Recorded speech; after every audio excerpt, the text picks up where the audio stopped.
오늘도 아버지의 은혜가 우리 가운데 함께할 줄로 믿습니다. 또한 하나님께서 우리 가운데에 한 마음 한뜻 주시는 그 놀라운 은총이 있기를 예수님의 이름으로 축복합니다. 그 마음은 우리에게 없던 마음입니다. 곧 거룩한 두려움을 가지고 믿음의 용기를 갖고 예수님의 마음을 품는 그 마음, 그 한 마음 한뜻은 우리에게 없던 것인데 바로 하나님 아버지로부터 우리에게 임한 마음입니다. 오늘 그 마음이 여러분 가운데 심겨지는 역사가 있기를 예수님의 이름으로 축복합니다. 하나님께서는 우리에게 한 마음을 주셨습니다. 한 마음을 주셨다는 것은 다른 얘기로 하면 우리가 하나라는 것입니다. 그렇습니다. 우리가 예수님을 믿으면 하나가 되었습니다. 하나가 되려고 노력하는 것이 아니라 내가 잘 몰라도 예수님을 믿는 순간 하나가 됩니다. 왜냐하면 예수님을 믿는다는 것은 다른 얘기로 하면 내가 교회가 된다는 얘기이기 때문입니다. 교회라는 것은 어떤 건물이나 시스템, 조직을 얘기하는 것이 아닙니다.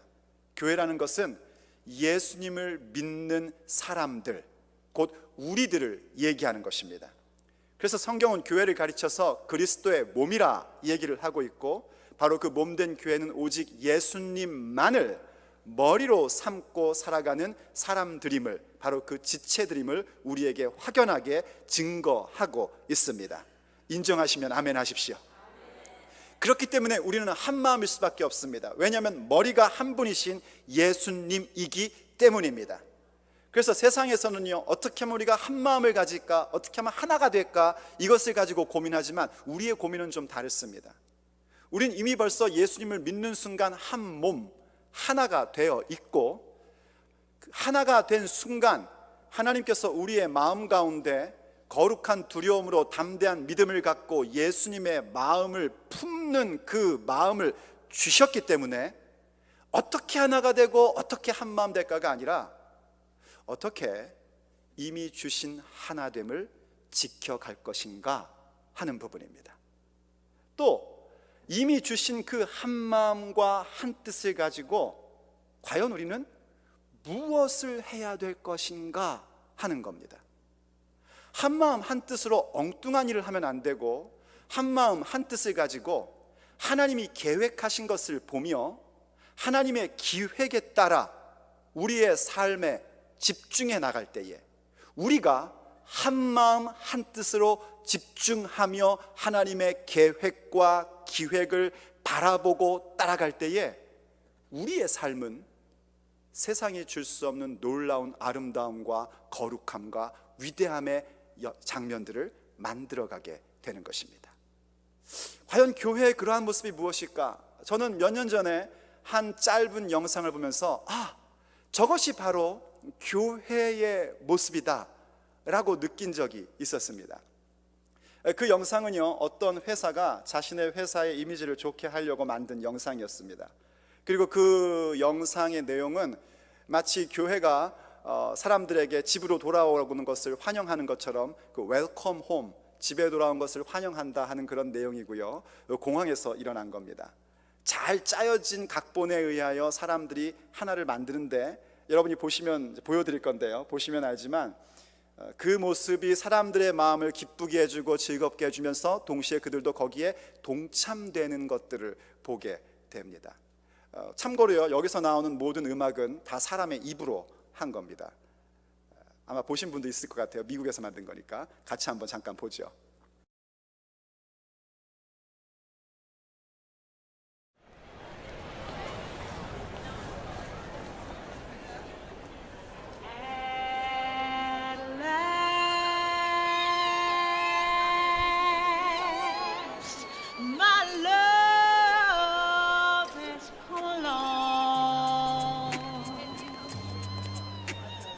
Lonely days are over, and life is like a song. Come on home, I'm coming home, baby, now. you know I'm waiting here now. I'm coming home now, real soon. You've been gone, I'm coming home, baby, now. you don't know what I'm going. I'm coming home, I know I'm overdue. Since you went away, Baby, now, real soon. What I do, I turn out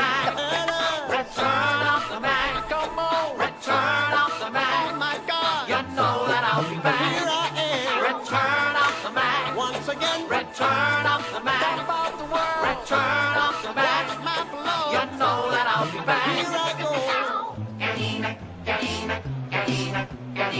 I am the passenger, and I ride, singing.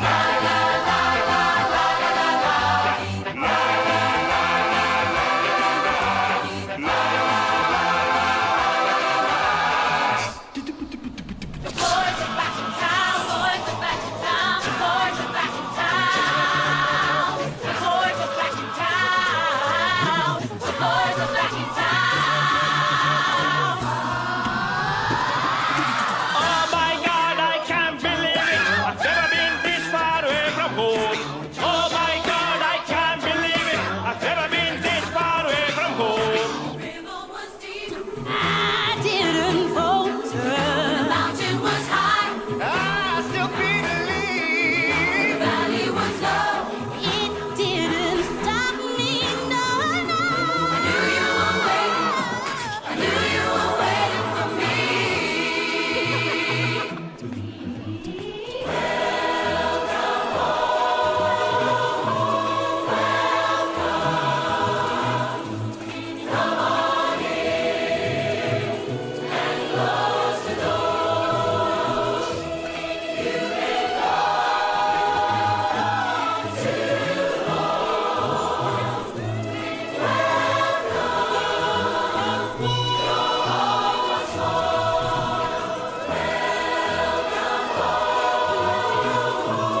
네, 이겁니다. 여러분 느끼셨습니까?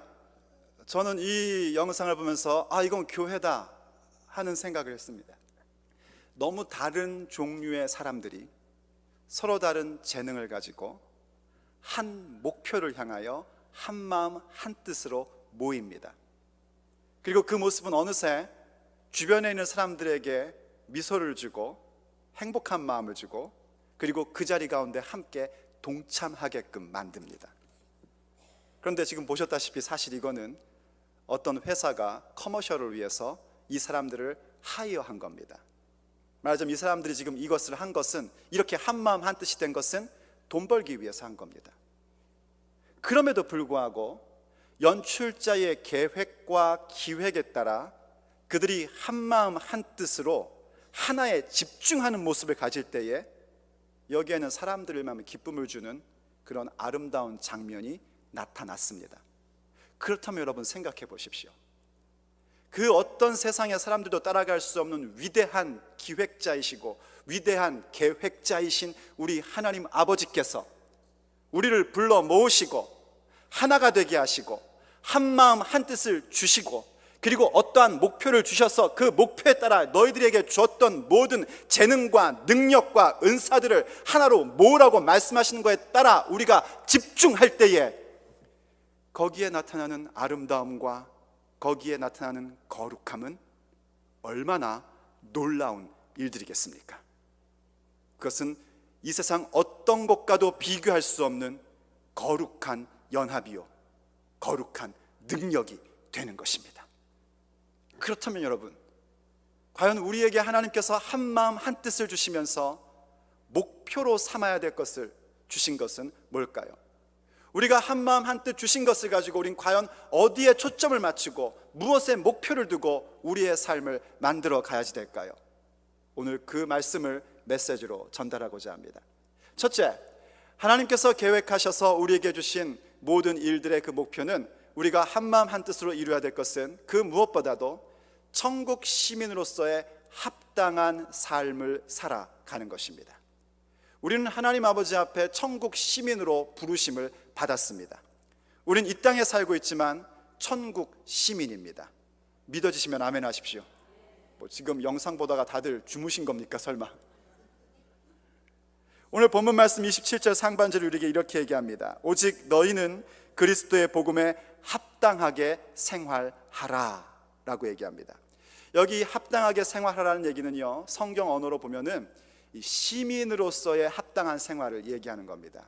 그냥 합당한 생활 정도가 아니라 시민으로서 합당한 생활을 하라고 얘기하는 거예요. 그래서 요즘 영어 번역, 최근 영어 번역 성경인 그 인터내셔널 스탠다드 버전이라는 번역을 보면 아예 천국 시민으로 살아가기를 계속하라라고 번역을 해주고 있습니다. 여러분, 우리는 이 땅에 살고 있지만 천국의 시민인 줄로 믿습니다. 우린 천국 시민입니다. 중요한 건 뭐냐면 천국 시민이기 때문에 천국 시민으로서의 권리와 의무가 있다는 것을 알아야지 됩니다. 그리고 그 권리와 의무를 우리는 배워가야 합니다. 왜냐하면 우린 전에 천국 시민이 아니었기 때문입니다. 여러분 잘 아시겠지만은요, 미국에서 태어나서 자란 사람들은 미국 시민의 권리와 의무가 뭔지 굉장히 자연스럽게 알아갑니다. 학교 교육을 통해서 알아가게 되고 또 사회생활을 통해서 알아가게 됩니다. 하지만 이민을 오면 다릅니다. 이민을 와서 국적을 바꾸게 되면은요, 시민권 취득을 위해서 심지어는 시험까지 봅니다. 권리가 뭔지, 의무가 뭔지, 역사가 뭔지, 문화가 뭔지 굉장히 어려운 시험들을 보게끔 합니다. 그렇게 배워서 익혀야 될 부분입니다. 우린 사실 천국 시민 아니었습니다. 우린 세상에 속한 자였습니다. 그런데 예수님을 믿음으로 말미암아 우리가 천국 시민이 되었습니다. 그래서 여기에는 우리가 정말 많은 것들을 배워야 될 것이 있습니다. 왜냐하면 너무너무 다르기 때문입니다. 일단 우리가 갖고 있는 천국 시민이 된 다음에는 인생의 목적과 목표 자체가 다릅니다. 생각하는 방식이 다르고 마음가짐이 다르고 태도가 다릅니다. 전에는 꼿꼿하던 사람들이 고개를 숙일 줄 알게 되고, 전에는 인상 쓰던 사람들이 미소를 지을 줄 알게 되는 그런 변화된 삶이 나타나게 됩니다. 그래서 우리에게 주어져 있는 권리가 뭔지, 의무가 뭔지를 명확히 알고 그것을 익히는 자가 되어야 됩니다. 그래야 천국 시민으로서의 합당한 삶을 사는 자가 되는 겁니다. 우린 그 일에 한마음 한뜻으로 집중할 수 있어야 됩니다. 일단은 권리가 있다는 사실을 기억하십시오. 우리는 하나님 아버지 앞에 요청할 권리가 있습니다. 교회에 나와서 아버지 앞에 기도하고 내 문제를 해결해달라고 요청할 권세가 우리에게 있습니다. 마치 미국 시민이 해외에 나가서 뭔가 문제가 생기면 미국 영사관에 가서 도움을 요청하는 것처럼요, 여러분도 천국 영사관인 예배당에 나오셔가지고 아버지, 하나님이 나의 아버지잖아요, 도와주세요, 이렇게 요청할 권리가 있습니다. 아버지, 나에게 예수님의 이름에 권세가 있음을 깨닫게 하여 주시옵소서. 예수님의 이름의 권세로 나갈 때 나와 함께하여 주옵소서. 이렇게 요청할 권리가 우리에게 있습니다. 이해되시면 아멘 하십시오.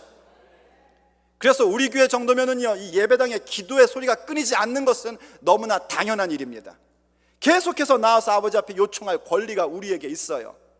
그런데 동시에 알아야 될 것은 뭐냐면 의무가 있다는 것도 잊어서는 안 됩니다. 권리만 주장할 줄 알지 의무를 다하지 않으면 우린 그 사람을 가르쳐 얌체라고 얘기를 합니다. 그런데 신앙에 있어서 권리만 알지 의무만 알면, 의무를 하지 못하면 얌체 정도가 아니라 그 인생에 성장이 없습니다. 그래서 의무가 뭔지를 알아야 돼요. 천국 시민으로서의 권리를 가진 사람으로서 내게 어떤 의무가 있는지를 알아야 됩니다. 여러 가지 의무 가운데 우리가 한 마음으로 가져야 될 의무, 한 마음 한뜻 되어 하나됨을 지키기 위하여 가져야 할 의무에 대하여 베드로전서가 우리에게 이렇게 얘기를 해줍니다. 베드로전서 3장 8절과 9절 말씀, 마지막으로 말하노니 너희가 다 마음을 같이하여 한 마음이 되어 한 마음으로 한 뜻으로 뭐 하냐면 체휼하며 라고 얘기합니다. 체휼이라는 건 뭐냐면 내가 경험해 봤기 때문에 상대를 긍휼히 여기는 겁니다. 내가 경험해 봤기 때문에, 내가 이민의 삶이 뭔지 경험해 봤기 때문에, 내가 믿음의 사람으로서 이 세상을 사는 것이 얼마나 힘든지를 경험해 봤기 때문에, 내가 1.5세로 2세로 이 땅에서 사는 게 얼마나 힘든지를 경험해 봤기 때문에 그 사람을 공감적으로 이해하는 게 체휼입니다. 이런 건 아닙니다. 나도 해봤는데 그거 별거 아니야, 이러시면 안 돼요. 내가 경험해 봤기 때문에 그 사람을 공감하는 겁니다. 그리고 불쌍하게 여길 줄 아는 겁니다. 그리고 형제를 사랑하며, 당연히 형제를 사랑해야 됩니다. 여러분, 서로 사랑할 수 있는 사람들에게를 축복합니다. 서로 사랑해야 됩니다. 그리고 불쌍히 여기며, 이거 참 중요해요. 여러분, 믿음의 사람들을 보십시오. 참 어떨 때 보면 불쌍하잖아요. 특별히 부부 가운데서도 좀 불쌍히 서로 여겨야 됩니다. 여러분, 여러분의 남편을 불쌍히 여기십시오. 남자로 태어나가지고 얼마나 애쓰며 삽니까? 전혀 동의할 수 없다는 표정을 짓는 분들도 계신데 그러지 마시고 남편을 생각하며 불쌍히 여기는 마음을 좀 가지십시오. 또 여러분, 여러분의 아내를 좀 불쌍히 여기십시오. 여러분들 데리고 살지 않습니까? 얼마나 불쌍합니까? 정말 믿음의 사람들이요, 부부가 서로를 불쌍히 여기는 마음을 갖는 것은 어떻게 보면 우리가 가져야 될, 한 마음으로 품어야 할 의무입니다. 그리고 겸손함이요, 그렇죠? 겸손한 마음 없이는요 서로를 불쌍히 여길 수 없습니다. 서로를 더 낮게 여길 때에 정말 긍휼히 여기는 마음도 갖게 되고, 불쌍히 여기는 마음도 갖게 되고, 서로 사랑하는 마음도 가질 수 있게 됩니다. 더 나아가 이렇게 얘기를 합니다. 악을 악으로 욕을 욕으로 갚지 말고 도리어 복을 빌라. 여러분, 지나가다 누군가가 여러분을 욕합니까? 그럼 그거를 기회로 삼으십시오. 어떤 기회냐면 말씀에 복종하여 의무를 다하는 기회로 잡으십시오. 누군가가 여러분에게 F워드나 S워드를 섞어가지고 막 욕을 하면 바로 정신을 바짝 차리시고 God bless you 해주십시오. 왜냐하면 그것이 우리의 의무이기도 하기 때문입니다.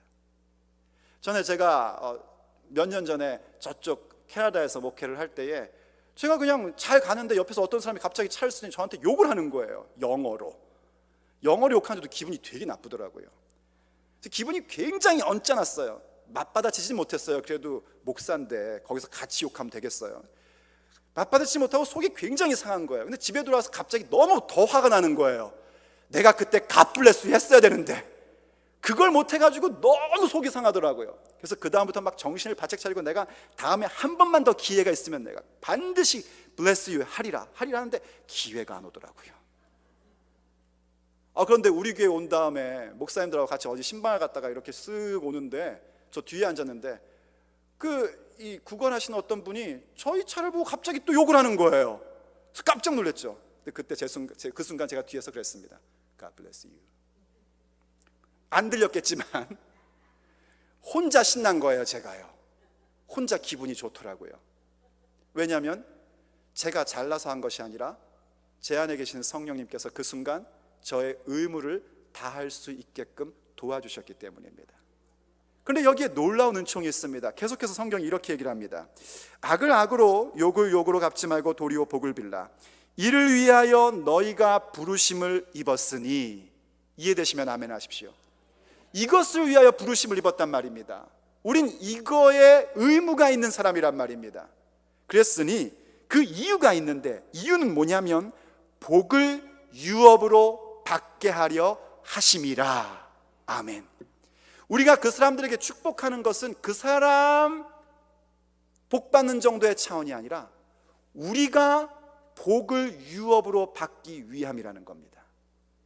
나는 그 사람에게 내가 그냥 축복했지만 그 축복하는 순간 우리에게 무엇이 오냐면 하나님의 복이 유업으로 우리에게 임한다는 것입니다. 그게 하나님의 약속입니다. 아버지께서는 우리에게 의무를 맡기실 때 의무만 다 하라고 하시는 것이 아닙니다. 의무하라고 하는 데는 목적이 있습니다. 그것은 복 주시고 싶으신 거기 때문입니다. 복 주시기 위함입니다. 우리에게 은혜 주시고자 의무를 다 하라고 말씀하고 계신 겁니다. 물론 압니다. 이 한 구절 한 구절이 쉽지 않다는 것 저도 알고 있습니다. 체휼하는 것, 불쌍히 여기는 것, 서로 사랑하는 것 쉽지 않습니다. 더군다나 나에게 욕하고 나에게 악행을 하는 사람들에게 악으로 갚지 않고 욕하지 않고 도리어 축복하는 것 쉽지 않습니다. 하지만 여러분, 우리가 이것을 한 마음으로 목표로 삼고 나아가야 합니다. 왜냐하면 그 일 하라고 하나님께서 우리를 하나로 묶어 놓으셨습니다. 그 일 성취하라고 우리에게 예수님 닮는 마음을 한 마음으로 심어 주셨습니다. 내가 혼자서는 할 수 없는 일이지만 예수님의 몸된 교회로서 하나님을 굳건히 지키고자 하는 심령 가운데에 그 주신 한 마음으로 집중하기 시작하면 내 삶에 이 놀라운 기적의 사건들이 일어나기 시작합니다. 그리고 하나님이 주신 그 의무를 다함으로써 우리의 인생 가운데에 아버지께서 계획하시고 기획하신 그 놀라운 장면들이 일어나게 되는 것입니다. 그래서 하나님께서 우리에게 하나 되게 하셨고 한 마음을 주셨습니다. 두 번째로요, 우리가 한 마음 한 뜻으로 목표해야 될 것은 복음의 신앙을 위하여 함께 싸우는 것입니다.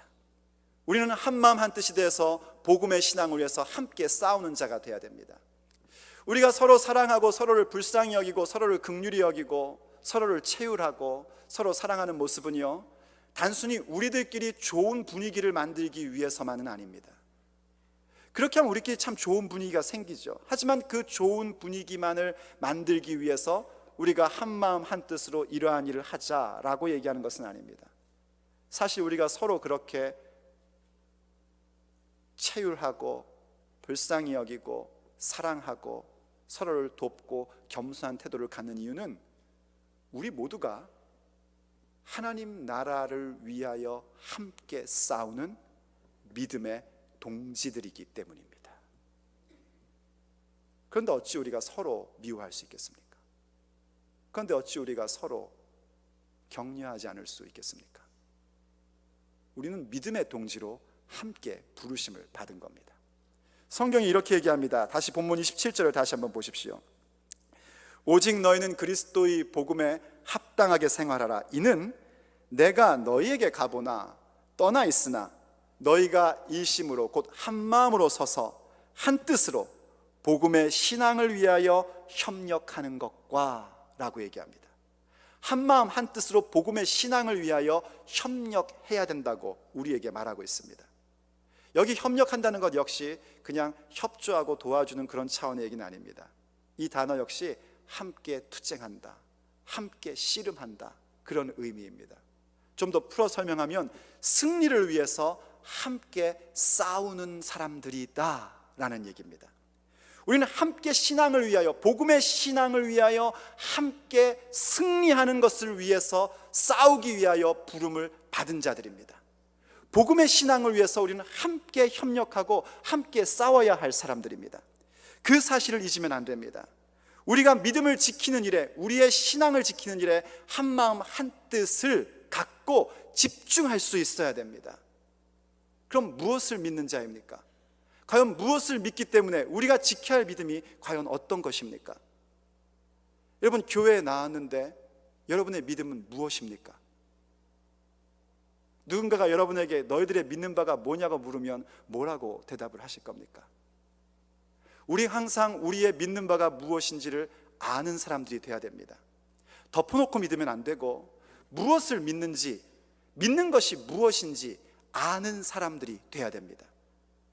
우린 무엇을 믿습니까? 우린 살아계신 하나님, 스스로 계신 하나님이 우리의 아버지심을 믿습니다. 그리고 그 하나님께서 천지를 창조하셨음을 믿습니다. 그리고 동시에 하나님께서 모든 것을 창조하셨는데 그 창조하신 가운데 사람이란 존재는 자기 스스로 구원받을 수 없다는 것을 믿습니다. 왜냐하면 사람들은 전부 다 전적으로 타락한 존재이기 때문입니다. 어느 누구도 스스로 구원받을 수 없습니다. 자기의 지식으로, 자기의 경험으로, 자기의 선행으로 구원받을 수 있는 사람들은 단 한 명도 없다는 사실을 우리는 믿습니다. 그래서 우리에게는 구원자가 필요하다는 사실을 믿습니다. 그 구원자가 누구십니까? 대답해 보십시오. 그 구원자가 누구십니까? 예수 그리스도이십니다. 오직 예수님만이 우리를 죄 가운데서, 우리의 절망 가운데서, 우리의 죄성에서 우리를 구원하실 수 있는 유일한 구원자이심을 믿습니다.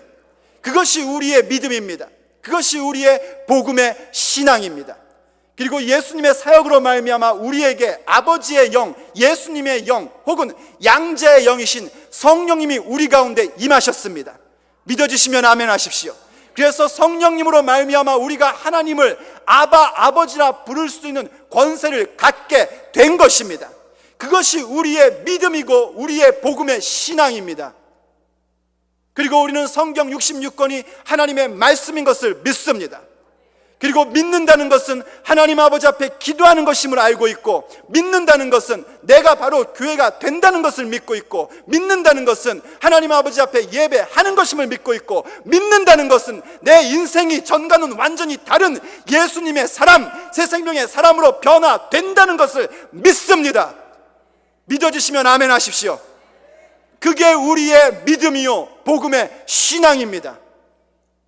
한마음 한뜻으로 그 복음의 신앙을 위하여 투쟁하고 싸우고 서로 협력하는 것을 위하여 우리는 부르심을 받았습니다. 그것을 위해서 한마음 한뜻을 갖고 집중할 수 있어야 됩니다. 그래서 에베소서는요, 우리에게 우리가 그렇게 믿음을 위하여, 우리의 복음의 신앙을 위하여 함께 씨름하고 함께 싸운 자로 부르심을 받았기 때문에 우리가 하나님의 전신갑주를 입어야 한다고 명령하고 있는 것입니다. 왜냐하면 전신갑주를 입을 때만 비로소 모든 그 싸움 가운데 승리한 자가 될 수 있고, 싸운 다음에도 우리 모두가 굳건히 설 수 있는 자가 되기 때문입니다.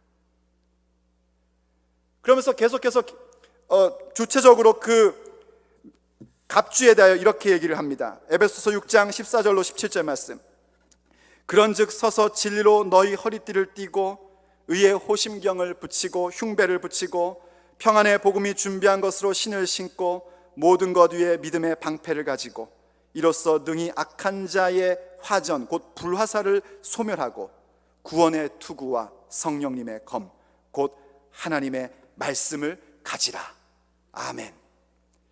여기 나오는 모든 복장은 고대 사회의 로마 군인의 복장이라는 걸 여러분은 알 겁니다. 전부 다 개인이 취하는 무기입니다. 허리띠를 띠건 투구를 쓰건 검을 들건 방패를 들건 전부 다 개인이 분명히 갖고 있어야 될 무기입니다. 근데 그 가운데에 방패에 대해서 이 본문 말씀이 좀 더 설명을 해주고 있는 것을 놓치셔서는 안 됩니다. 믿음의 방패에 대해서 이렇게 얘기하는데, 믿음의 방패를 가지고 이로써 능히 악한 자의 모든 불화살을 소멸하라 라고 얘기합니다. 무슨 얘기냐면 이 방패라는 것이 개인이 들고 있어야 되는 무기인데 실제로는 개인만을 위한 무기가 아니라는 겁니다. 본래 고대 사회에서 방패는 두 종류가 있어요. 하나는 손방패라는 겁니다. 조그마한 방패예요. 그래서 이 방패는 개인전의 전투를 할 때 정말 칼을 막거나 창을 막을 때 그리고 공격할 때 그렇게 쓰는 겁니다. 그리고 또 하나는 정말 방패입니다. 쉴드라는 거예요. 이건 본래 어떻게 사용되냐면 3분의 2는 나를 막고 3분의 1은 옆에 있는 동료들과 방패를 겹치게 해서 방패 벽을 만드는 데 사용되는 겁니다. 이건 전술용입니다. 그래서 이런 모습을 우리에게 보여줍니다. 그림을 제가 준비했어요. 이런 겁니다. 보여주십니까? 저렇게 방패벽, 저거는 가장 작은 단위의 로마 군대인데 저렇게 방패벽을 만드는 거예요. 그래서 어떤 모습으로 나왔냐면 로마 군대뿐만이 아니라 고대의 방패는 다 이런 모습을 보여주는데 또 하나의 그림을 제가 준비했습니다. 이겁니다. 저기 꽂혀있는 화살들 보이세요? 저게 바로 방패입니다. 믿음의 방패란 건 뭐냐면 나 혼자 사용하는 것이 아니라 나와 함께 부름을 받은 사람과 한 마음 한 뜻으로 겹쳐서 방어의 벽을 만드는 겁니다. 그리고 적을 점령하기 위하여 그 방어벽을 치고 앞으로 한 걸음 한 걸음 한 걸음 성벽을 향하여 전진해 가는데 사용하는 겁니다.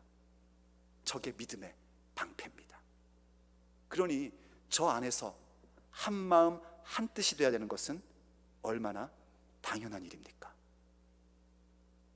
우린 저렇게 부름을 받고 있는 겁니다. 한 마음 한 뜻으로 우리의 믿음, 우리의 복음의 신앙을 지키기 위하여 각자에게 주신 방패로 하나로 모아져서 방패 벽을 만드는 겁니다. 그럴 때 적들이 공격하고 우리를 죽이려고 하는 화살들이 우리를 뚫지 못하고 결국 무용지물이 되며 우리에게는 승리를 주게끔 만드는 것입니다. 그러므로 여러분, 저 방패벽 가운데 구멍을 내지 마십시오. 나 한 사람쯤이 이 방패를 뺀다고 무슨 소용이 있을까? 전혀 그렇지 않습니다. 구멍이 돼서는 안 됩니다. 구멍을 만드셔서는 안 됩니다. 교회 공동체 가운데에 불필요한 사람은 단 한 명도 없습니다. 하나님 아버지께서 모든 사람들을 아버지의 때에 아버지의 뜻을 따라 쓰시고자 부르셨고 모으셨습니다. 사실 지체 가운데 가장 불필요해 보이는 부분이 어떤 경우에는 가장 중요한 부분이라는 사실을 우리는 너무나 잘 알고 있습니다. 어느 날 손가락들이 모여서 서로 경쟁을 했답니다. 누가 제일 잘났나? 그랬더니 엄지가 나와서 말하더랍니다. 내가 제일 잘났어. 최고 최고 최고 이렇게 하지, 다르게 하는 거 봤어? 그랬더니 검지가 나와서 그러더랍니다. 웃기지 마. 항상 방향을 가리킬 땐 이렇게 하는 거야. 이리가 저리가, 우리의 목표는 저기 있어. 그랬더니 장지가 다 모여 그러더랍니다. 내가 제일 커. 그랬더니 이 약지가 그러더랍니다. 얘들아 모여봐. 반지 어디 껴? 왜냐면 내가 제일 소중하걸랑. 그래서 반지는 여기 끼는 거야. 그랬더니 새끼손가락에 할 말이 없더랍니다. 뭐 꼭꼭 약속회를 해야 될까 했더니 그러니까 약속이 맨날 깨지지, 이렇게 할 것 같고, 이거 어떡하나 하다가 가만히 생각해 봤대요. 얘들아 모여봐. 나는 사실 힘이 없어. 아무것도 아니야. 하지만 나 없으면 뭔 줄 알지 니들? 그겁니다 여러분. 나 하나쯤이라는 것은 없습니다. 여러분이 만일 예수님을 영접한 사람이라면, 여러분이 하나님을 아바 아버지라 부르고 있다면, 나는 아무것도 아니야 라는 생각을 갖는 순간, 그것은 하나님 아버지의 마음을 아프게 하고 있는 순간입니다.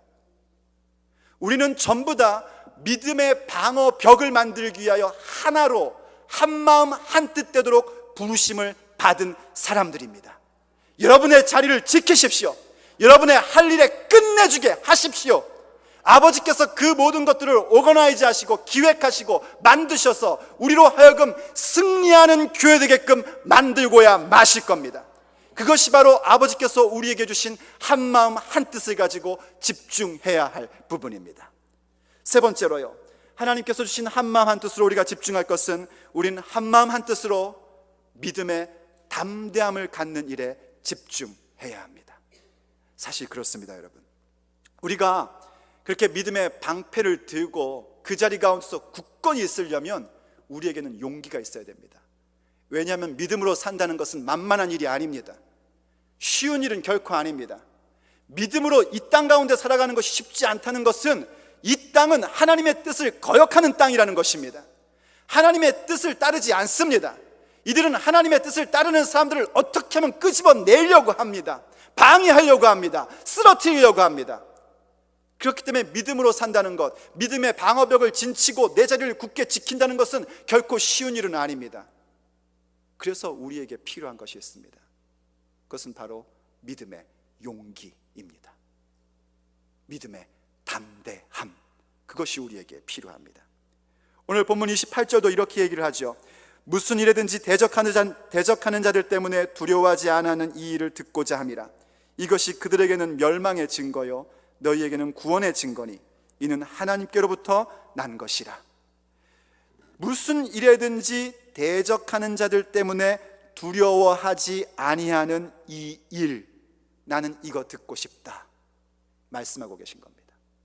바꿔 말하면 우리를 대적하는 사람들 때문에 두려워하지 않는 담대함을 갖고 있는 것, 그것 아버지께서 오늘 듣고 싶어 하십니다. 그럼 어떻게 우리가 담대함을 가질 수 있을까요? 한마디로 얘기하면 담대함을 갖는 것은 오직 기도로만 됩니다. 내 믿는 바가 무엇인지를 명확히 알고 그 믿는 것을 가지고 아버지 앞에 기도할 때에 우리는 담력, 용기가 생기게 됩니다. 베드로와 요한 사도께서요 복음을 증거했었습니다. 그러다가 유대 관원들에게 잡히게 됩니다. 그들이 베드로 사도와 요한 사도에게 요청합니다. 다시는 예수님의 이름으로 복음을 전하지 말아라. 그들이 잡혔던 이유도 예수님의 복음을 전하고 예수님의 부활을 증거하다가 잡히게 된 겁니다. 그들을 위협합니다. 사실 그들은요 사도들을 죽일 수 있는 권세도 있고, 특별히 사도들을 유대 사회에서 쫓아낼 수 있는, 추방할 수 있는 권세를 갖고 있는 사람들이었습니다. 추방당하는 것은 고대 사회에서 굉장히 심각한 문제였어요. 왜냐하면 유대 사회에서 추방당하는 순간 그 다음부터 경제활동을 하지 못합니다. 굉장히 심각한 부분이었어요. 긴 얘기 짧게 하면 그렇게 위협하고 그 사람들을 내보냈습니다. 그랬더니 베드로와 요한 사도가요 어떤 일을 하냐면 동료들에게 갑니다. 다른 말로 하면 교회에 온 겁니다. 믿음의 형제자매들에게 이 일들을 얘기합니다. 유대 관원들이 예수님 복음 전하는 것에 대해서 가로막고 그것을 계속하면 우리를 죽이겠다고, 우리를 쫓아내겠다고 그렇게 위협한다. 그 얘기를 들었을 때에 교회는 이런 모습을 우리에게 보여줍니다. 사도행전 4장 24절 말씀입니다. 동료들은 그 말을 듣고 소리를 높여 한 마음으로 하나님께 기도했습니다. 뭘 했어요? 기도했답니다. 큰일 났구나 한 것이 아니라 교회가 모여서 그 얘기를 듣고 기도합니다. 그렇게 기도합니다. 하늘과 땅과 바다와 그 가운데 있는 모든 것을 창조하신 전능하신 주님, 우리의 믿는 바가 무엇인지를 명확히 기도합니다.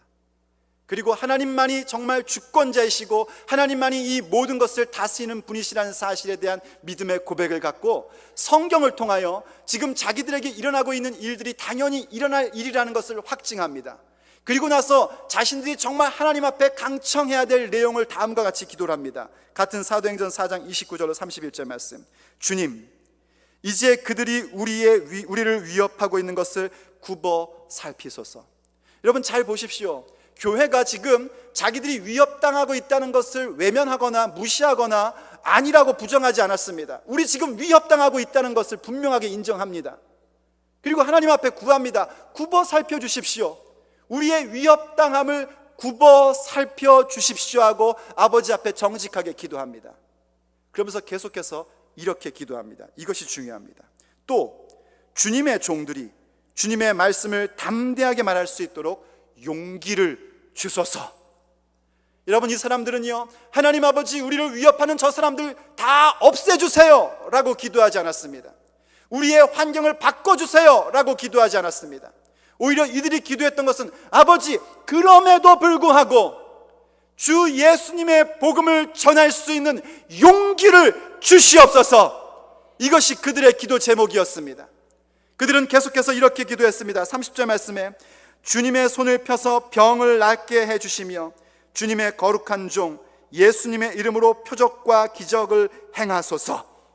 이 얘기는 무슨 얘기냐면요, 예수님의 이름이 높임받고 예수님의 이름이 유명케 되는 사건을 우리를 통하여 이루어 주시옵소서. 우리의 기도 제목이 되기를 원합니다. 아버지, 정말 우리에게 이 지역 가운데 예수님의 복음을 끝까지 전할 수 있는 담대함을 주시옵소서. 아버지, 오직 예수님의 이름만이 높임받는 사건이 우리 교회 가운데 일어나게 하여 주시옵소서. 우리의 기도의 제목이 될 줄로 믿습니다. 그랬더니 하나님께서 응답을 주십니다. 31절 말씀. 제자들이 기도를 마치자 그들이 모여있는 곳이 흔들렸습니다. 제자들은 모두 성령님으로 충만해져서 하나님의 말씀을 담대하게 전하였습니다. 할렐루야. 이들은 결국 하나님의 말씀을 담대히 전했습니다. 어떤 위협 속에서도, 어떤 공격 속에서도 하나님 말씀을 담대히 전할 수 있는 용기를 가지고, 그 담대함을 가지고 오직 예수님만이 진리이시고 예수님만이 생명이시고 하늘 하나님만이 우리의 아버지 되심을 선언했습니다. 바로 그 일에 그들은 한마음 한뜻이 되었고 그들의 하나됨을 지키며 나아갔었습니다. 그리고 그 모습을 하나님께서는 오늘 우리에게 보여주고 계십니다. 왜냐하면 그들에게 주셨던 하나됨을, 그들에게 주셨던 한마음 한뜻을 오늘 우리에게도 주셨기 때문입니다. 사랑하는 여러분, 우린 늘 얘기합니다. 우리 교회의 하나됨을 굳게 지키자고 얘기합니다. 한마음 한뜻으로 일어서자고 이야기합니다. 그런데 왜 한마음 한뜻이 되어야 합니까? 무엇을 위해서 우리는 한마음 한뜻으로 일어서야 합니까? 천국 시민, 그 합당한 생활을 하기 위함입니다. 우리가 바로 복음의 신앙을 위해서 함께 싸우는 자로 부르심을 받았기 때문입니다. 그리고 우리는 그 일을 위하여 하나님이 주시는 용기가 필요하기 때문입니다. 그 일을 위하여 한마음 한뜻으로 설 때에 우리는 교회됨의 그 거룩함과 그 아름다움과 그 위대함을 만들어 낼 것입니다. 함께 기도하겠습니다. 사랑하는 아버지 하나님, 오늘도 저희들에게 주의 말씀을 주시고 주의 은혜 가운데 있게 하심을 감사드립니다. 기도하고 원하옵는 것은 우리가 정말 아버지께서 주신 한 마음 한 뜻으로 아버지께서 굳게 지키게 한 것을 지켜나가는 자들이 되기를 원합니다. 아버지 도와주시옵소서. 그래서 하나님께서 기뻐하시는 그 모습, 하나님께서 계획하신 그 위대한 모습들을 우리 모두가 함께 일구어가며 만들어낼 수 있는 그런 믿음의 사람이 될 수 있도록 은혜 베풀어 주시옵소서.